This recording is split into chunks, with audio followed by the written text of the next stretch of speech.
Good evening, everyone. Welcome to another edition of the Daily Deuce. I'm Gary Graves from just outside Louisville, Kentucky. And in Maryland, the land of pleasant living, is my good friend and esteemed colleague, John Webster. John, how are you this afternoon? Or actually early? Hey, Gary, I'm doing good, man. Getting through a little bit of these rainstorms here. Had another great week in sports. Excited to sit and talk to you about it. So let's go ahead and get into it and rock and roll. But first, we'd be remiss if we didn't say hey to the traffic cop, the producer, the director, Mr. John Pitt. Hey, John.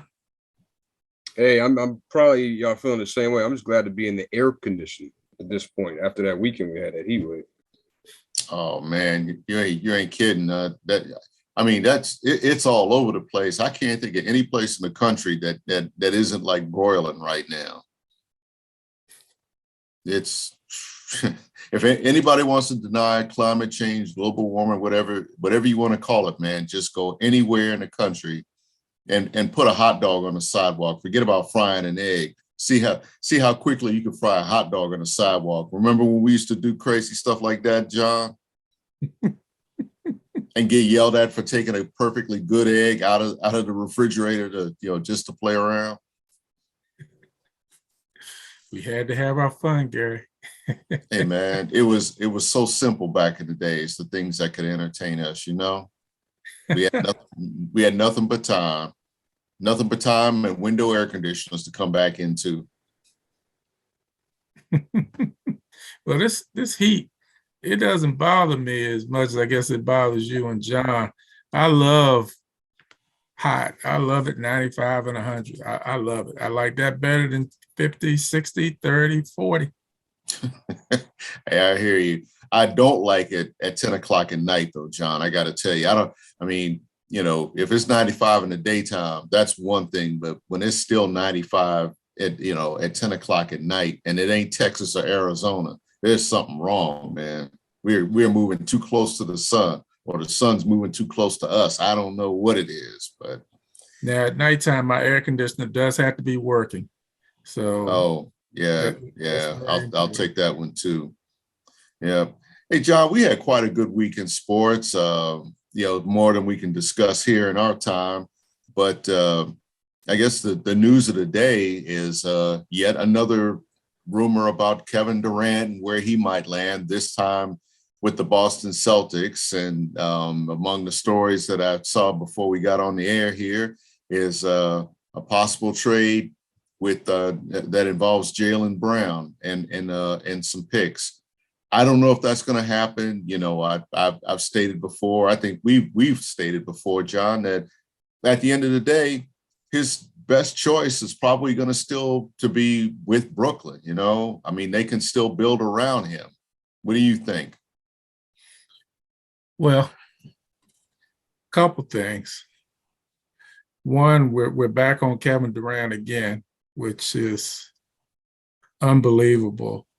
But the other thing is, you said his choice. He may not have a choice, Gary. It's not like it was 4 years ago when he was ready to be a free agent with Oklahoma City and left to sign with Golden State. This time he is asking for a trade. His contract is not up. If I'm not mistaken, there are 2 years still left on his contract. And Brooklyn is going to get the best deal they can. Best deal for them does not necessarily mean the best deal for him. And right now we're talking Boston. I'm in total disagreement with the trade for Boston. I, for one, would not trade Jaylen Brown. You're talking about 3 draft picks to go. Let's just start and stop with Jaylen Brown. It has been said by me many a time that I am a very big Jaylen Brown fan. I think Jason Tatum is a very good player. I think he's a top 10 player. But I think Jaylen Brown is a more important component to the Celtics than Jason Tatum. I know I'm in the minority on that, Gary. I know a lot of people say I'm crazy. No, I agree with you. I agree with you. And he's probably the most reliable component, I think, in that lineup right now. So if you what you're going to get from Smart or Jason Tatum from game to game, you're going to trade a guy that's what, 20? He's in his late 20s, right? Yeah, mid to late 20s. Okay, mid to late 20s. Another 7, 8 years left in the tank, and you're going to trade him for Durant, who is 34, and what's he got? 3 years left, and you're going to mortgage your future. Mm-hmm. And the problem the Celtics had, in my opinion, in the championship series against Golden State was not a Jaylen Brown situation or a Jason Tatum situation. The bigger problem I saw was turnovers, and the turnovers were created because of the guard play. I thought by them bringing in Malcolm Brogdon, you're addressing that. You're still keeping Marcus Smart, who is the heart and soul of the Boston Celtics. But what you're going to do now, you are going to move Brogdon into a point guard, and he's going to be more responsible for handling the basketball. I think that's very important. I think that's a good move. Smart still needs to be part of it. He can be a secondary ball handler. I think they're right there at the brink, to be honest with you. I think they have a good thing there, a very good program there. You got Jason Tatum, you got Jaylen Brown. They're only going to get better. The window was going to close, but it's not like it's going to close tomorrow.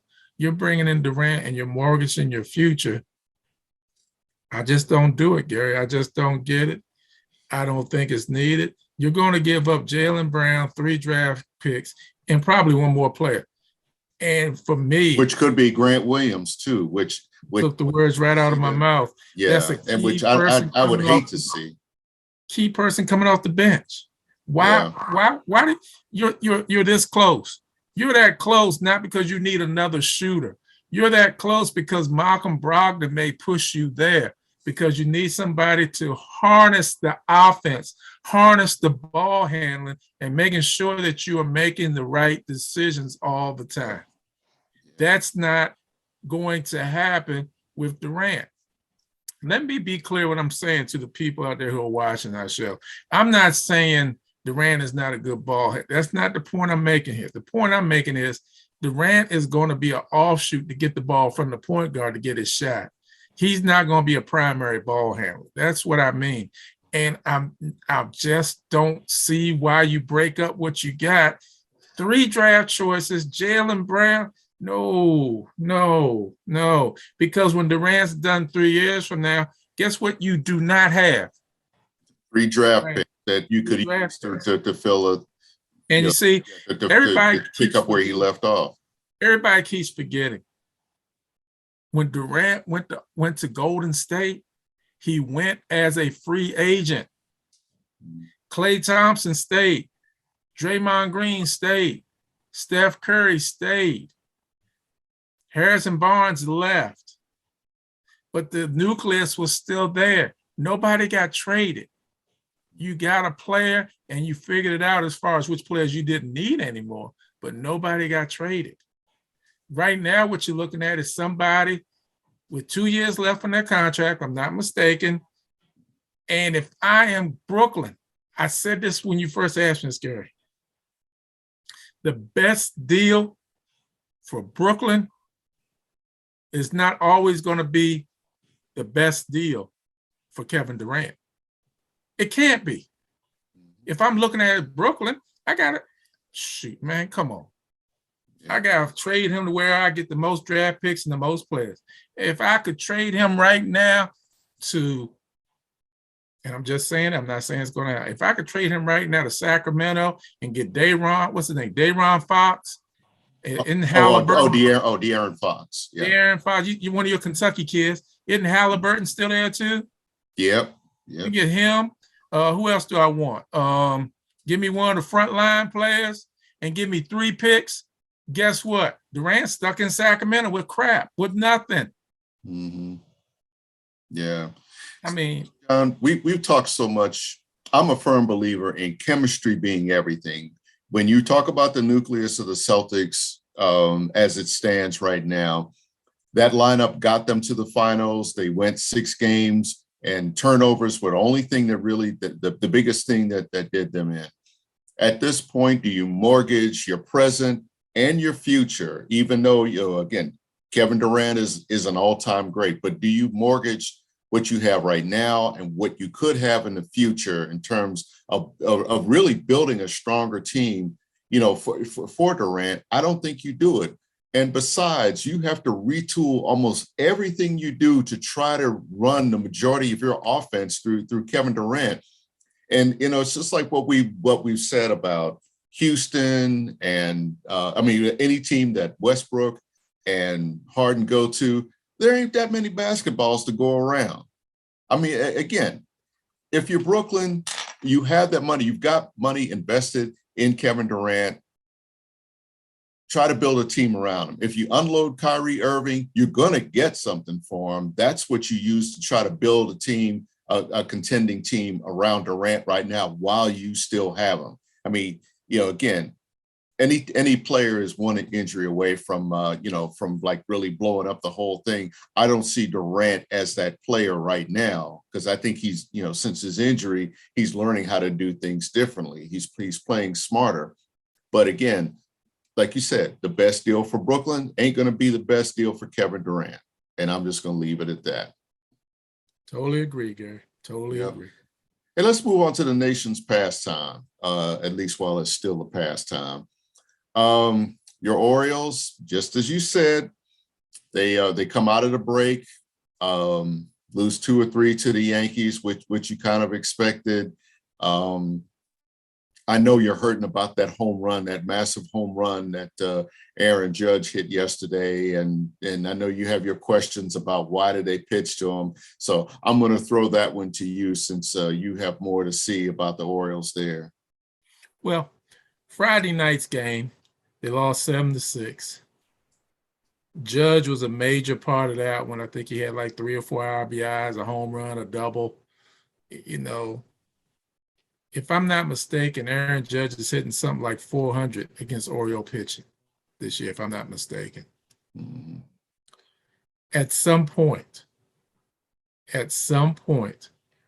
you have to look at why are you pitching to this man? What he hit yesterday in the left field, Gary, the ball still hasn't come down yet. It's still flying somewhere on Utah Street somewhere right now. Yeah. And yesterday's game burned a hole in my Spurs because up until the 6th inning, it was a 3-0 game. Should have been 1-0. Reason being, they pitched to Aaron Judge, I think, in the 2nd inning, and he had a 2-run moonshot. You shouldn't have pitched to him. You should have intentionally walked him, put him on base. I take my chance with Rizzo. If Rizzo hits a 3-run, great. I'm not saying Aaron Judge is the next person I'm going to say, but the situation is familiar. Similar. Barry Bonds. Barry Bonds, at a point in his career, he could almost get a hit anytime he wanted when he was in San Francisco. Buck Showalter came up with an interesting theory. I think Buck Showalter at the time was managing Arizona, I think. And he would intentionally walk Barry Bonds, even if the bases were loaded. I remember that. Yes. His theory was I'd rather give up 1 run than 3 or 4.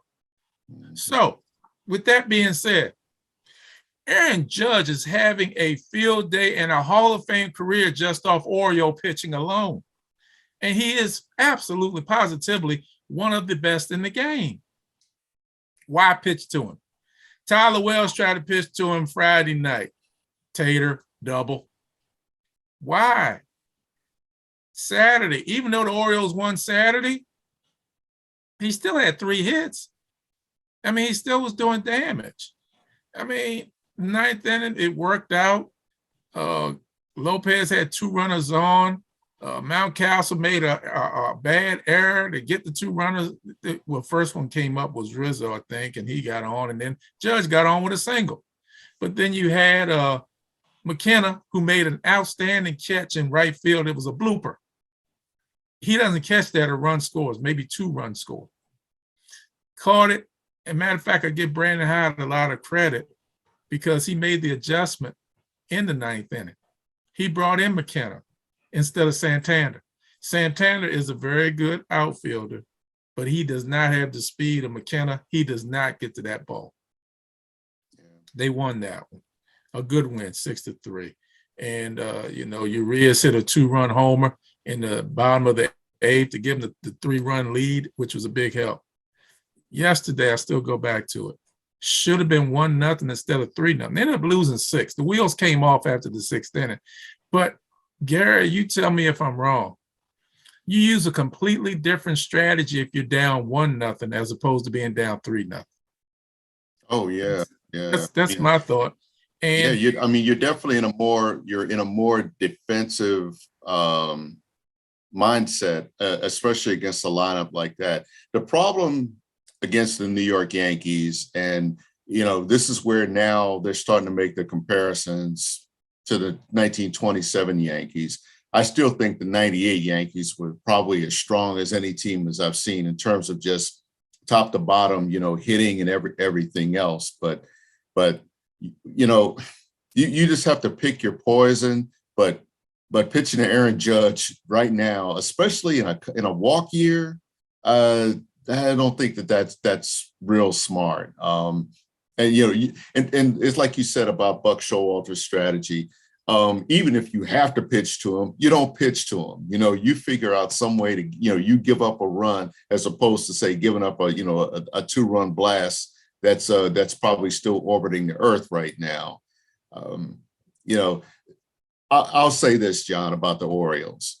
Shake it off. You got another series. You got 2 other series this week within the East. I think you'll be fine. But going forward, especially when you go back up in the Bronx to face the Yankees again, do not make the same mistakes. Understand that especially when they get Giancarlo Stanton back in a lineup, he was obviously resting from the All-Star game and such, but do not pitch to a guy, or you don't pitch to anybody in the heart of that order. Even Rizzo, yeah, you could take your chance on Rizzo, but he can burn you too. So that's the dilemma of facing that Yankees lineup.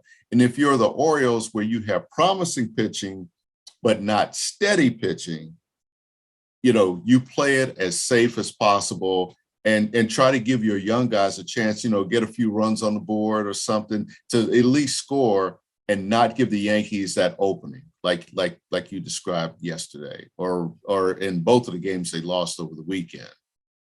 I'm going to say this to you, Gary. Nobody has brought this up yet. I don't think it's a time to panic and go to this move.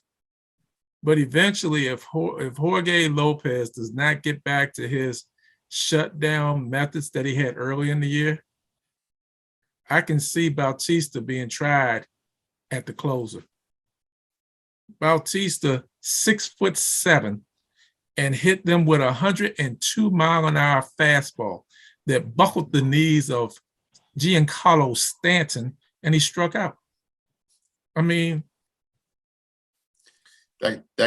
guy has got just some filthy stuff. He's obviously not a control pitcher, but my gosh, I've never seen a guy whose velocity continues to go up the more he pitches. I think there was one game where he started off at 95 and ended at 101. That's just ridiculous. And I'm old-fashioned, Gary. When I bring my closer in, I want him with the gas. I don't need a breaking ball. I don't need a sinker. I don't need a slider. I need straight gas. Straight gas, no chaser. Bring it. Bring it. And that's what I need, man. That's what I need.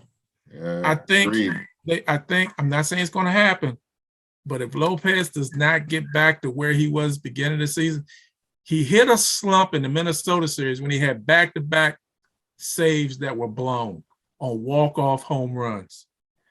And then they came back on July 4th, and they had a home run to tie the game in the ninth. If he doesn't get back to his lights-out way, they're going to try Bautista. They have to. especially They have to. especially if they stay in the wild card chase. Every win counts. Yeah. John, we're before we move on, we're in a stage with baseball right now where the game is so reliant on like these these rock hard philosophies about when to bring in a certain relief pitcher, like 100 pitches for your starter. Then you go to bullpen, you try to bring in a guy who can get you maybe 2 or 3 outs or something. Then you have another guy who's a bridge to your closer. But again, what's the biggest problem that you see in Major League Baseball with pitching?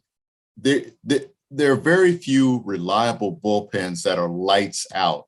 I saw that in the Dodgers-Giants game this weekend, and I'm not going to belabor that point, but they brought in David Price when their closer, he got 2 outs and then gave up and then put 2 more runners on.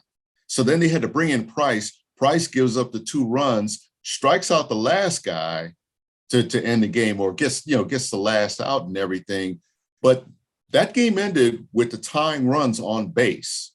And that was a thing where David Price, remember David Price, one-time starter.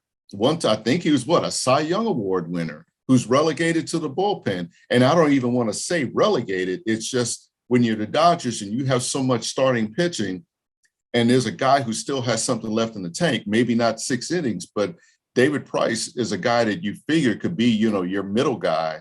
And they had to bring him in when they probably didn't want to because the closer couldn't get a guy out, after he had gotten 2 outs. That's the whole thing. That's and opposing teams know that. They figure if we can get like 1 hit off of a reliever, we can probably get more, even in a game that seems out of reach. So, well, John, you were talking about panic moves just a minute ago.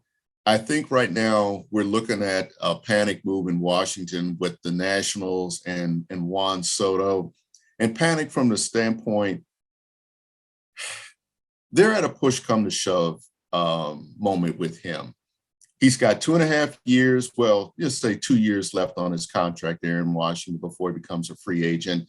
But the rumors have already started about where, how much money he can make then. And we know from experience with Anthony Rendon and Bryce Harper, where, where free agency came for them and basically both, went to Anaheim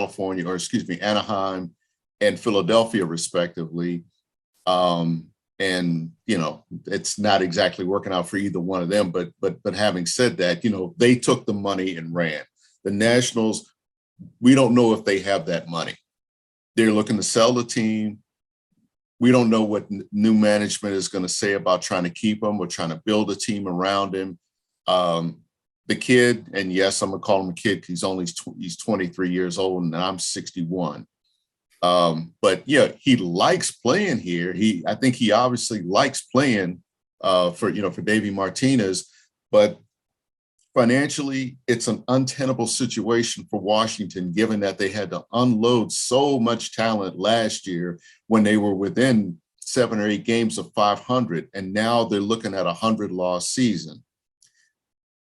The thinking is it's time to sell, get a package of prospects and maybe players for Soto, but what team is going to bite? I don't know. I mean, I've seen the Angels. I've seen the Yankees mentioned. That was one automatically was the Yankees are not going to break up that murderous row of an offense right now, even to bring him in, even in free agency. I just don't see it happening at this point.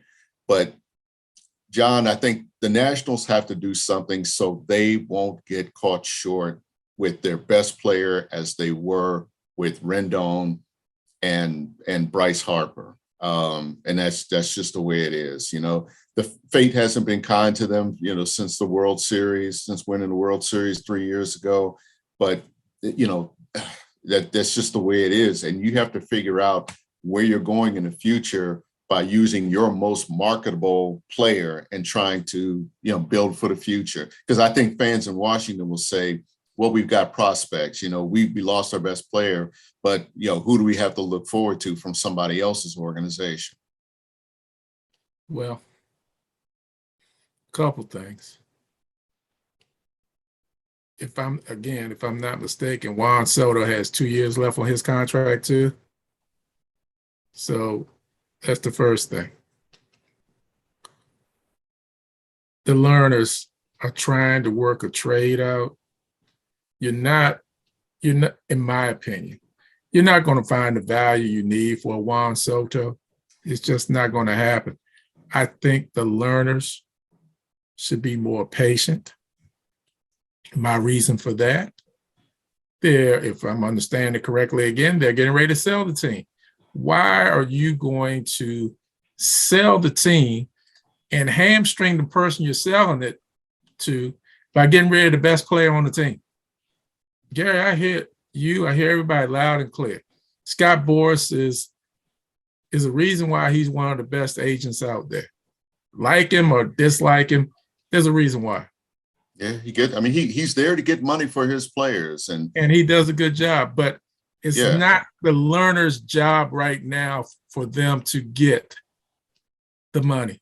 Their job, again, I keep hearing they want to sell. Their job is to sell that team. Sell the team and sell the team as a whole. Don't tear the team down and try to sell it. You're hurting your own ability to sell the team because you just took your best product. You just took your best product away. Rendon, he gets away.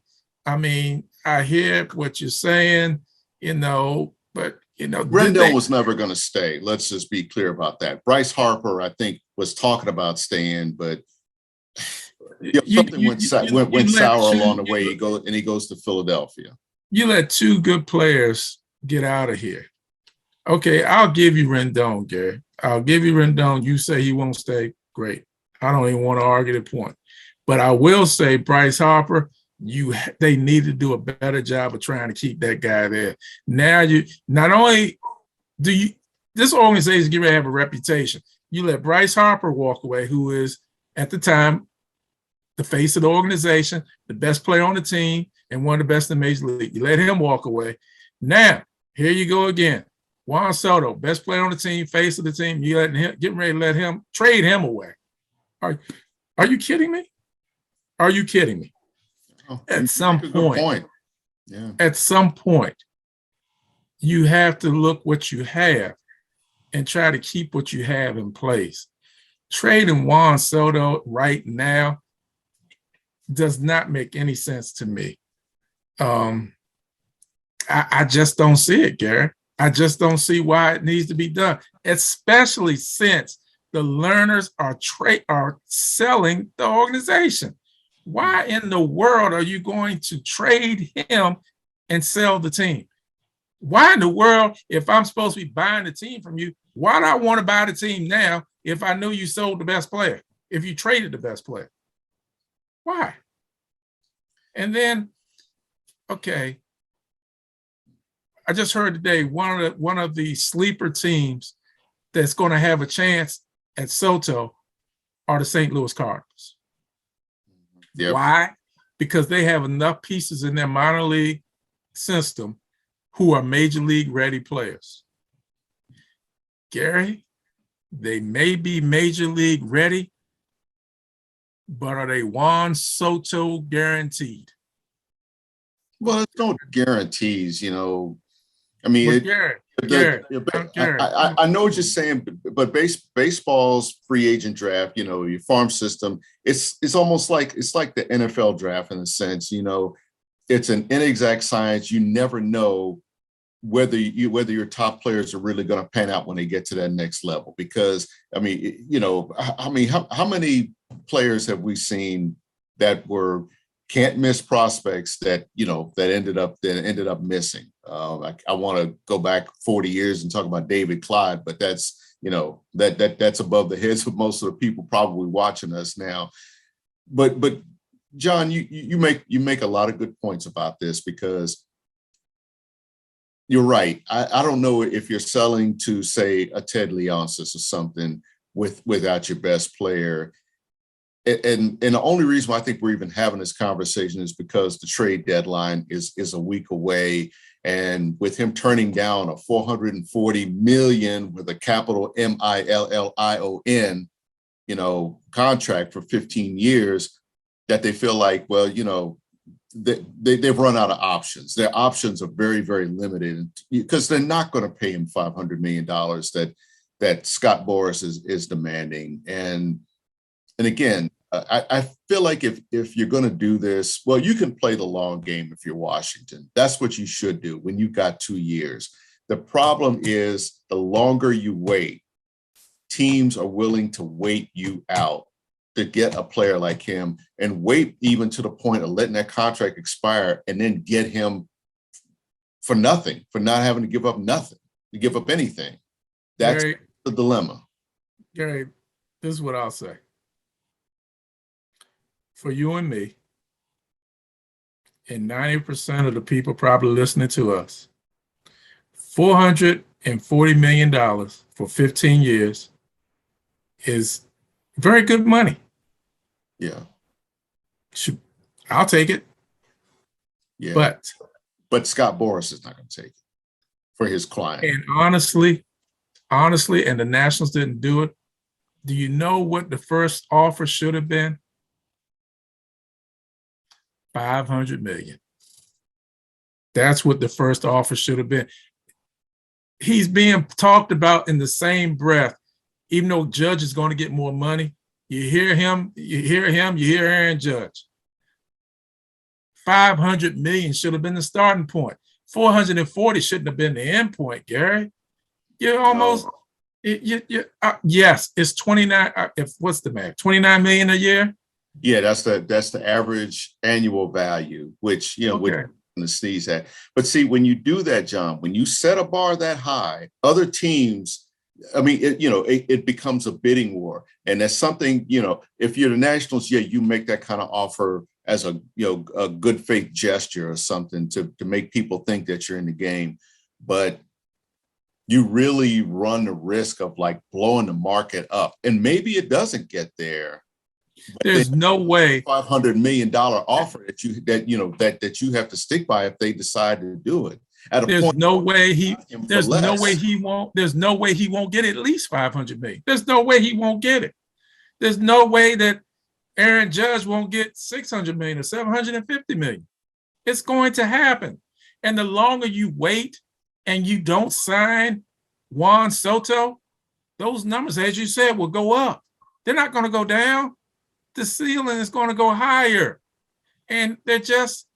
Well, what's the highest contract we've got going right now? I'm trying to think of who it was that just resigned. I'm drawing a blank, but while the market is still in that, I'll say that $350 to $450 million range, the Nationals are still in the ballpark.